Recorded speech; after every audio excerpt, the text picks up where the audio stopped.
Pelaku jambret ini hanya bisa menangis dan memohon ampun saat jadi bulan-bulan warga di Jalan Sorumba, Kelurahan Anawai, Kecamatan Uwa-Uwa, Kota Kendari. Pelaku sebelumnya nekat merampas ponsel milik seorang pelajar SMA bernama Arianti saat perjalanan pulang ke rumah menggunakan sepeda motor. Usai merampas ponsel korban, pelaku langsung tancap gas. Sialnya, motor yang digunakan pelaku jatuh dan berakhir diambuk massa sebelum diserahkan ke polisi. Pelaku diketahui telah berulang kali menjalankan aksinya dan masuk dalam daftar pencarian orang dengan kasus pencurian sepeda motor. Atas perbuatannya, pelaku dijerat Undang-Undang tentang pencurian dengan ancaman 7 tahun penjara. Tersangka yang ada di belakang saya ini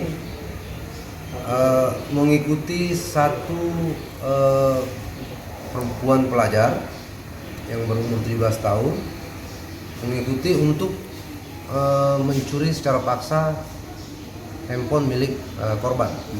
Namun korban ini setelah handphonenya diambil, gesit, kemudian menghalangi laju kendaraan tersangka. Akhirnya tersangka terjatuh, sehingga warga sekitar menolong tersangka. Namun si korban langsung menjelaskan bahwa tersangka ini mencuri handphone korban, sehingga warga langsung mengamankan tersangka dan menginformasikan kepada Polresta Kendari.